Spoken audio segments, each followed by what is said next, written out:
Vamos ao estudo. Nós vamos respirar bem profundamente. Nós vamos buscar essa sintonia com os guardiões adentrando o nosso lar, com tochas, com espirais, fazendo toda a higienização de formas, pensamentos, sentimentos, medos e inseguranças.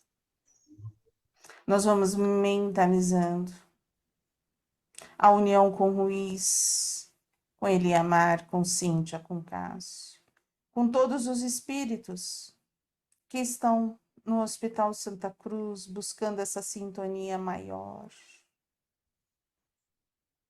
para que possamos, nesta tarde, expandir os nossos corações e as nossas mentes, para que tenhamos um aprendizado com fé, com equilíbrio e com muita harmonia.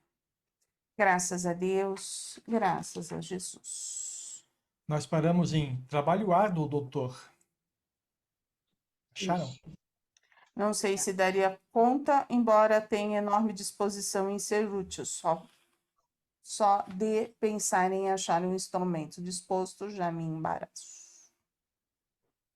Ele estava falando lá do chato de galocha, de ir colocando, né? Todos os pinguinhos nos is. De de escrever, né? Achar um médium que escrevesse, que né? escreva a respeito do chiquismo. Né? Do chiquismo. Alguma coisa nessas páginas? Não, Senão acho que nessas 2 páginas não, né? Então, a gente vai encerrar esse capítulo e a gente vai para o capítulo 2, e o capítulo 2 a gente vai ler. Isso que eu ia falar. Desculpa, mas porque tem muita coisa aqui interessante. Isso que eu ia falar. Eu acho que é assim. Eu estava estudando agora de tarde e a gente não tem nada. Cada um busca aquilo que quiser buscar. Mas a gente tem dificuldade de compreender o que é uma obsessão. E esse capítulo traz.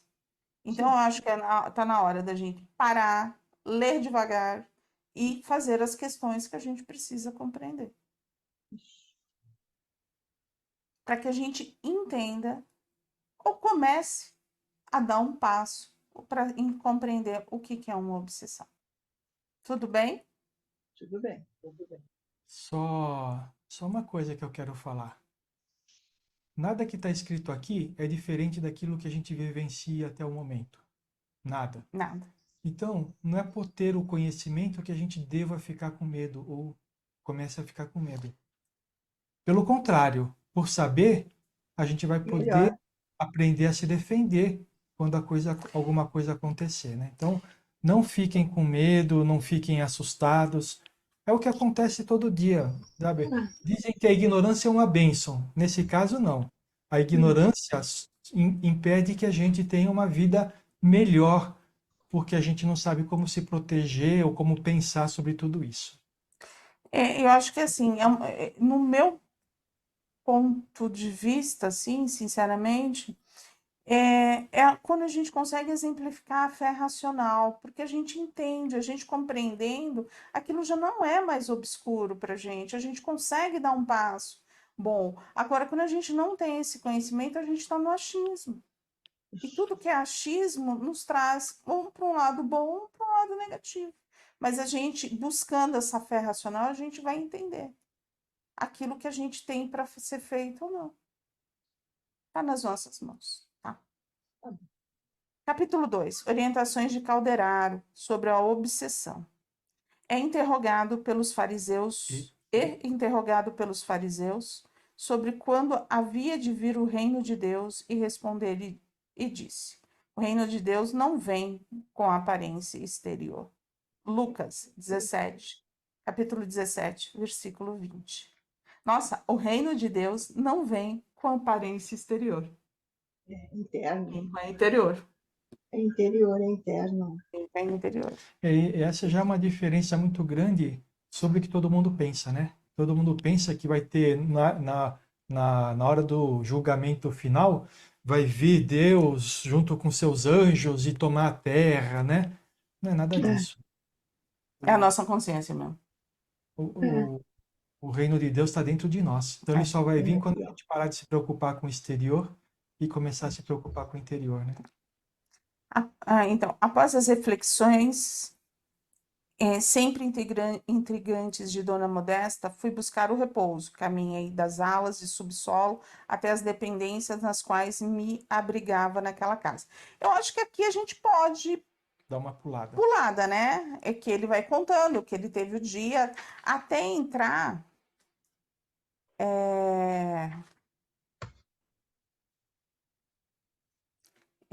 nessa parte daqui. Estava muito motivado com a ocasião.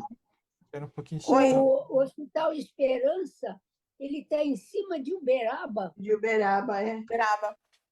Por isso que eu falei, por isso que eu estava falando da localização do Hospital Santa Cruz.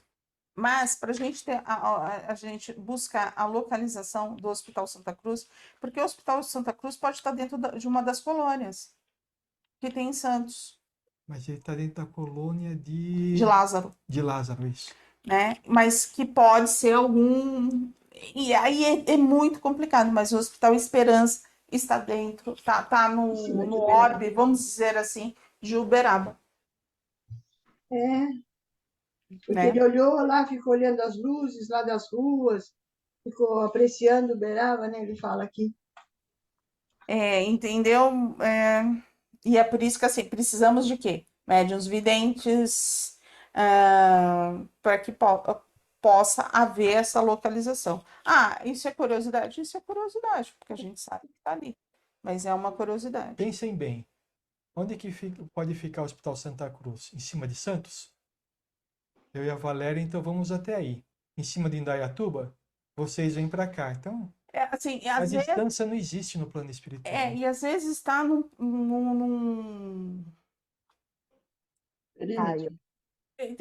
Tem diversas cidades, né? A gente faz a junção. Tem do interior. É só você ver as localizações das colônias. Né? A gente tem. Só buscar. Mas para se ver localizações de colônias é um trabalho bem intenso. De muitos médiums, de muitas perguntas, de muita conversação.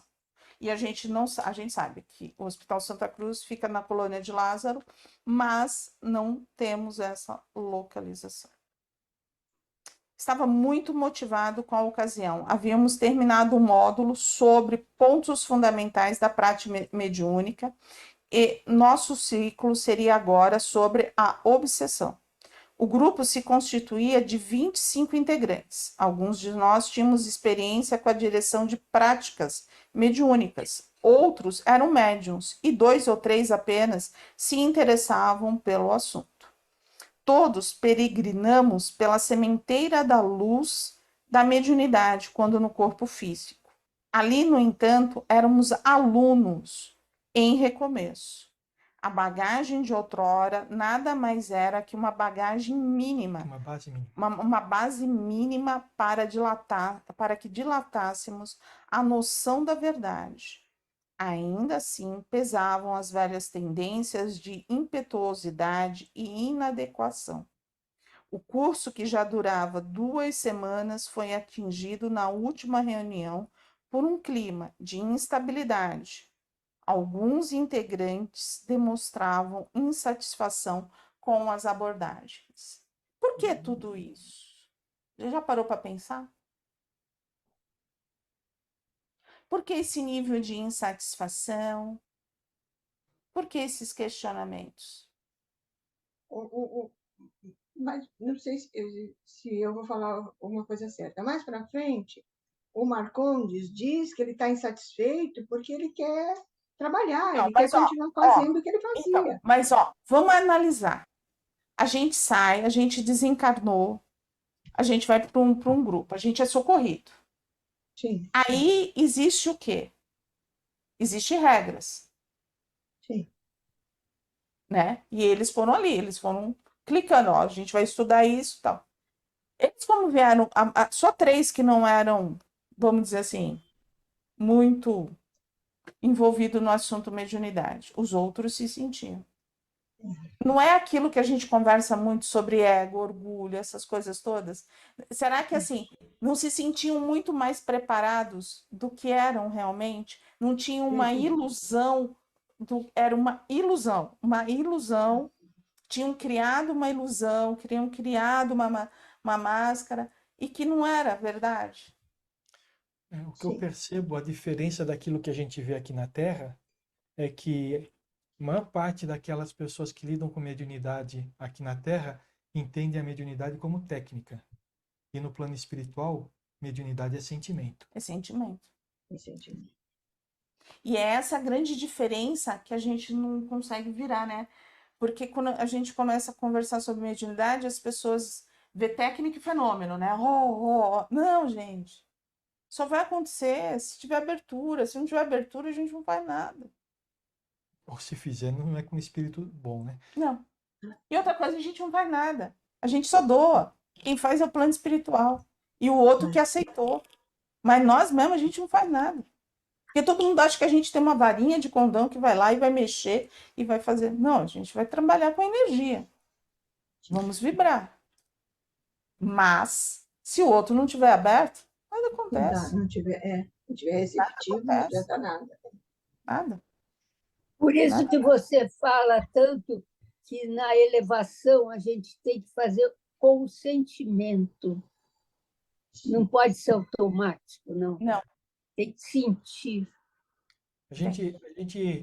Eu até fico repensando esse nome, né? Não é elevação, né? Porque, teoricamente, a gente deveria já estar elevado quando começa o trabalho. Mas o que a gente faz é a ligação. Ligação com os diversos espíritos que vão trabalhar conosco, né? Pensa bem, quando a gente está fazendo o nosso preparo, a gente fala das pessoas dos espíritos que fazem a limpeza e proteção, a gente se liga com eles. Dos espíritos das equipes que vão trabalhar com a gente se liga com Ismael, que é o que cuida do Brasil, a gente se liga com... Então, na realidade, a gente estabelece uma ligação. E essa ligação não vem da palavra, ela vem do sentimento, né? É, verdade. E aí, assim, eu vou falar para você que cada equipe que eu vou chamando, eu vou vendo como se eu estivesse abraçando, entendeu? Assim, eu estivesse abraçando cada um deles, né? E eles, e assim, me fortalecendo e fortalecendo todo o grupo. Aí você fala assim, é assim que eu vou imaginando. Eu vou criando, vou projetando esse tipo de coisa. Então, assim, ó, o que faz pensar, o porquê que dava tanto barulho? Porque eles trouxeram isso do plano espiritual, da Terra, quando eles estavam encarnados. Então, assim, se tinha aquela coisa que a gente fala, pô, sou médium, ó, tenho a taja, sou médium. Carteirinha de médium. Carteirinha de médium, sei tudo, sabe? A gente sabe Crachá de dirigente, né? Crachá. Assim, sei o quê? Eu sei isso aqui, ó. Um tantinho. Entendeu? E esse tantinho só me deu o direito de ser socorrido. Só. Mais nada. Mais nada. As perguntas que levei à dona Modesta no dia anterior decorriam dos questionamentos ora surgidos no curso.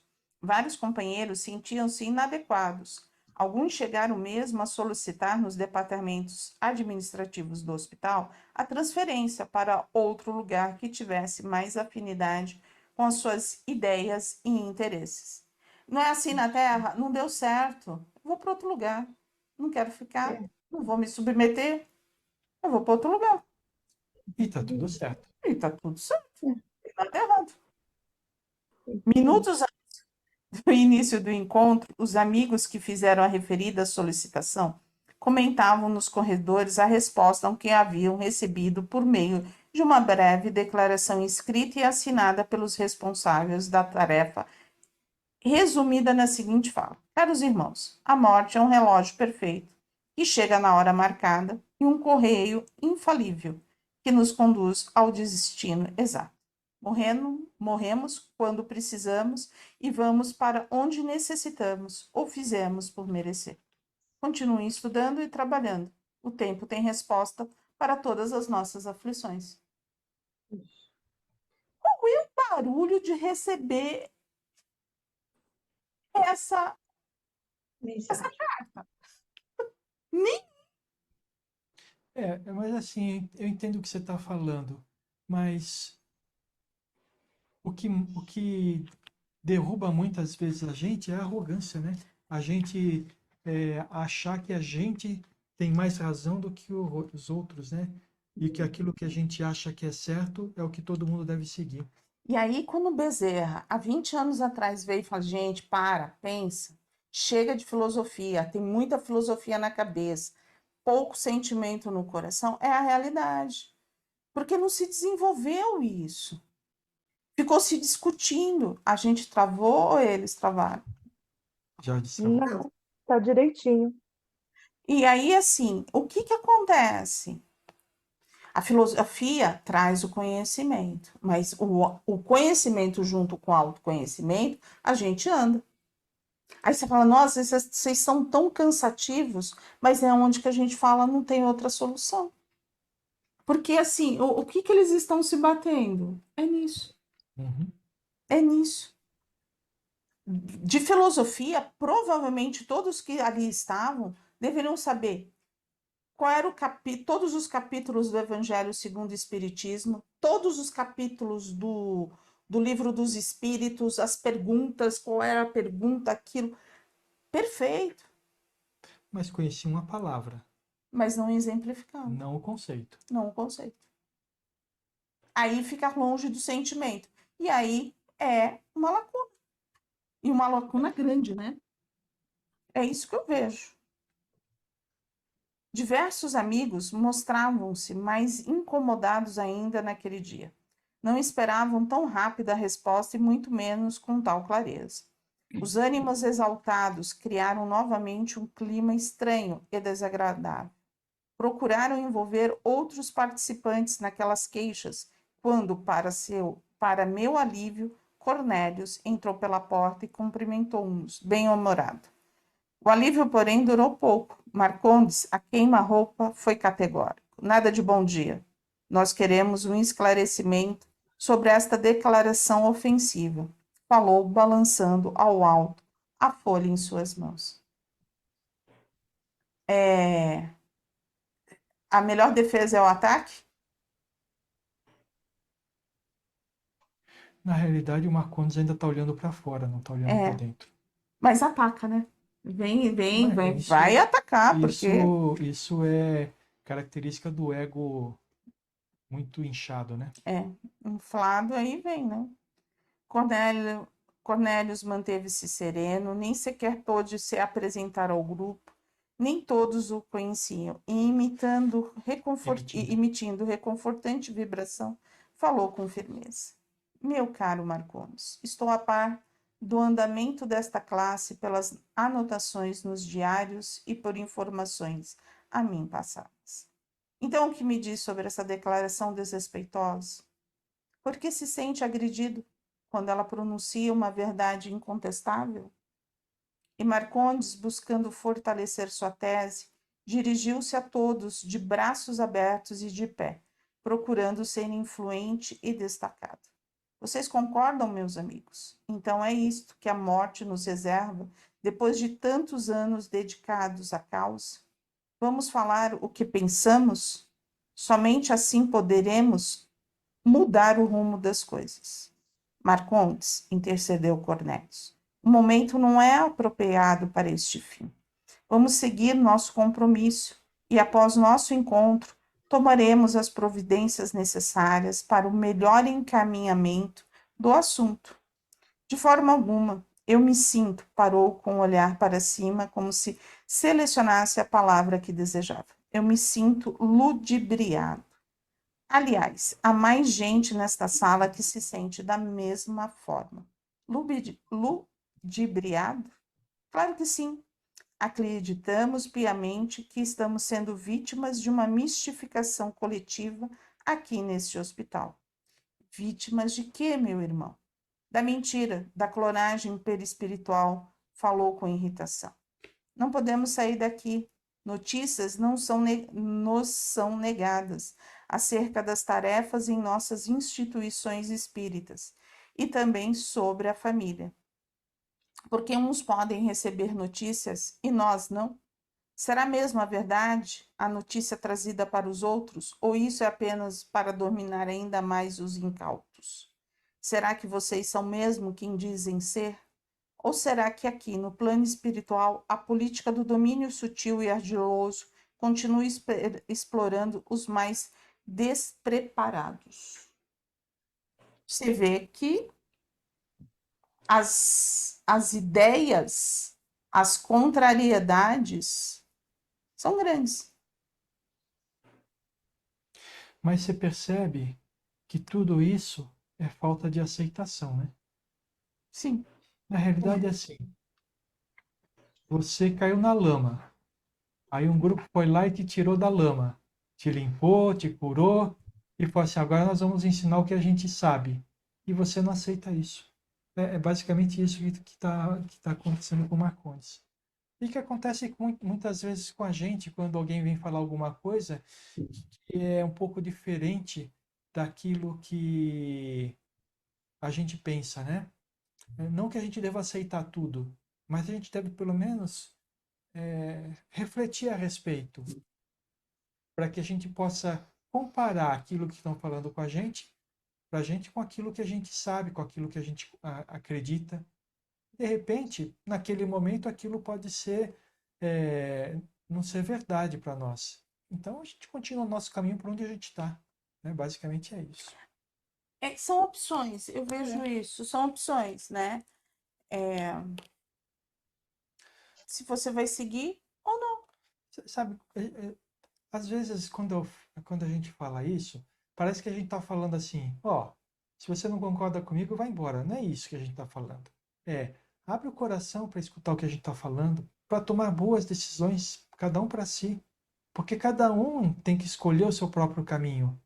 E nunca vai poder culpar o outro por ter escolhido o caminho por ele, porque a decisão final é sempre a nossa. Então, mesmo que a gente não esteja gostando, se aquilo faz algum sentido, a gente deve persistir mais, porque talvez em algum momento a gente vai compreender as coisas de forma diferente, né?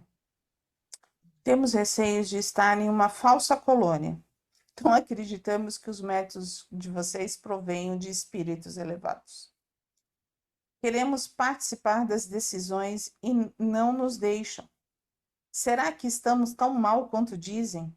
Eu, por exemplo, há um bom tempo venho guardando isto e retirou do bolso várias pílulas. Não as tomo mais, pois já não acredito que sejam para o meu bem. Para as pessoas que tinham posição e respeito nas instituições espíritas, isto aqui está muito aquém. Eu e mais alguns companheiros não queremos mais aceitar ordens sem clareza e confirmação. Porque vir para um curso como este, depois de quase meia década de vivência mediúnica, somos tratados aqui como se nada tivesse valido nossa caminhada na vida física. Passamos 2 semanas debatendo o tema mediunidade, como se tivéssemos de jogar fora tudo o que aprendemos. As expressões que mais ouvimos nos últimos dias foram ampliar horizontes, rever conceitos. Queremos trabalhar, ir aos abismos, conhecer de perto muitos do que já foram ajudados por nós nas reuniões mediúnicas. E qual a resposta? Vocês, na hora certa, farão excursões de amparo, expressou com deboche. E aí onde que você fala, né? Ele tinha uma dor, mas ele não tinha compreendido aonde ele estava. Porque, assim, se a gente for lá voltar lá no Lírios de Esperança, ele tinha sido socorrido, né? Ele não foi um espírito que chegou bem no hospital. Ele foi socorrido, como muitos e muitos de nós fomos socorridos. Então, é aquela coisa, né? andar pequenininho, né? É pequeno, não é grande. Esse salto não será grande. Mas assim, o que eu vejo mais aí é uma falta de aceitação e um espírito que está olhando só para o lado de fora. Ele não olha para ele, né? E aí, aquilo que você fala, quantos anos de doutrina? 50 anos de doutrina.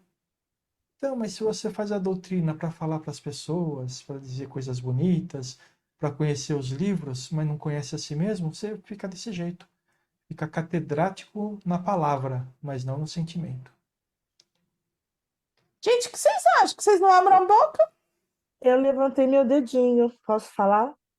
Pode.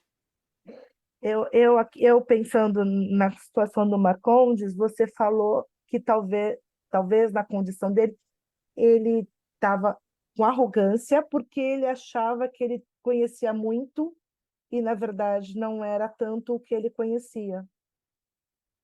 Ele Mais poderia. filosofia, não tanto sentimento. Porque ele trabalhou. Ele coloca que ele trabalhou 50 anos. Mas é aquilo, ele trabalhou pelo outro, ele deu É, passe, ele foi na casa, ele ajudou. Isso é uma coisa muito importante. Quando as pessoas às vezes têm, eu falo que assim, é como uma crença. Ah, eu estou trabalhando. Então parece que a gente está conseguindo um lugarzinho no céu. Não, a gente está ajudando o outro. Ok. E a gente? A gente está se ajudando? E é isso que Bezerra nos chama a atenção. A gente passou muito tempo cuidando do outro. E a gente recebe o auxílio. Porque você vê, a gente vai ver na frente que ele deveria estar em outro lugar. E ele foi auxiliado. Então, o plano espiritual vê, ó, teve mérito, mas não teve um mérito consigo. Não venceu a si próprio. Passou uma encarnação cuidando do outro. Trabalhou para fora, não trabalhou para dentro. E é onde Bezerra fala, trabalha para dentro. Olha você. Que aí depois vai ser consequência. Você vai olhar o outro. Mas olha você. E é isso que é a briga do Marcondes. E é por isso que ele briga tanto. É assim que eu vejo. É isso mesmo? Né? Vai brigar tudo que tem direito. Para. Vamos parar, né? Pra gente não adiantar. Então, nós paramos aqui. Na medida em que falava, Marcondes demonstrava um dilatado senso de lucidez para expor seus pontos. Aonde que aqui? Na medida, achei. Na medida, né? Não, como que é? Não. Acho que é mais para Na frente. medida em que falavam. Ah, tá. Em que falava. Vai demorar um pouco este capítulo, porque esse capítulo é enorme, né? Ele não é pequeno, mas eu acho que vai valer a pena a gente conseguir compreender algumas coisas que às vezes a gente, lendo sozinha, não passa batido. Então, eu estava achando que era só por causa do orgulho dele, que ele queria já trabalhar, que ele queria sair de lá, que ele queria visitar o centro que ele tinha trabalhado, enfim. Pelo orgulho, por ele se achar que aquilo tudo ele já sabia e que ele queria, então, trabalhar de outra forma. E você, então, falou uma coisa agora que eu não tinha me atinado, que ele trabalhou pelos outros a vida inteira no centro, fez tudo, mas ele não trabalhou por ele. Então, ele foi socorrido por esse mérito, né? Porque era para ele ir para outro lugar. Mas ele tem que aprender agora, olhar para ele, trabalhar por ele. E ele ainda não, acho que ele também não entendeu isso até agora. Olhar, é, porque assim, quando Jesus fala, quando a gente começa a estudar sobre as leis universais, eu me lembro muito disso, quando eu fazia escola de aprendizes do Evangelho. A gente tem o livre-arbítrio. A gente tem, a gente pode decidir por uma coisa ou decidir por outra. É o nosso livre-arbítrio. Deus não chega e fala assim: ó, Valéria, ó, vamos fazer assim, assim, assim, assim. Esse aqui, ó, não. Ele fala assim: vai e escolhe, Certo. né? E ali é onde que eu falo, entendeu? Às vezes a gente toma essa decisão de cuidar, de olhar, de ajudar o outro. Tá perfeito. Mas a gente se olha, Sim. a gente cuida da gente, a gente cuida do nosso sentimento, a gente cuida da nossa erva daninha. E assim, é todo mundo, entendeu? Somos todos nós. A gente está se olhando, a gente está se conhecendo. E aí foi quando veio os livros da Hermance. Foi quando Joana de Ângeles começou, ó, vamos abrir o psicológico. E aí a Sim. gente foi fazendo todos esses estudos, entendeu? Tá faltando alguma coisa, tá faltando alguma coisa, tá faltando alguma coisa. Os espíritas estão desencarnando mal. Por quê? O que a gente Porque não não está... estavam trabalhando o íntimo deles, não estavam trabalhando só pelo bem, né? Que Isso. é válido, que é uma grande coisa, Sim, mas que não é... pode esquecer, a gente não pode esquecer da gente também. E aí onde que a gente faz, né? A junção, ó, Deus nos dá o livre-arbítrio. Ele nos dá a escolha é nossa. Foi essa trajetória que eu fiz, entendeu? Eu fui começando a montar, eu falei assim, isso aqui não tá redondo. Sim. Porque se eu só alimento o outro, eu E eu? carrego o outro. E É, aí? Como que vai ser? Na hora que eu for lá, na hora que eu desencarnar, como que vai ser? E aí você começa a buscar as leituras, e aí tem diversas. Tem diversas. e uma coisa também, se a gente carrega o outro, a gente também não está deixando ele trabalhar nele, né? E a gente vai entrar um pouco no lado, a gente não está deixando, mas a gente entra também nas características antigas que a gente tinha, né? De controle, de um monte de Sim, coisa. sim, Além disso, se você não procura se conhecer para melhorar o que você tem dentro, a hora que você carregar o outro, você está carregando para um lado errado também, né? também.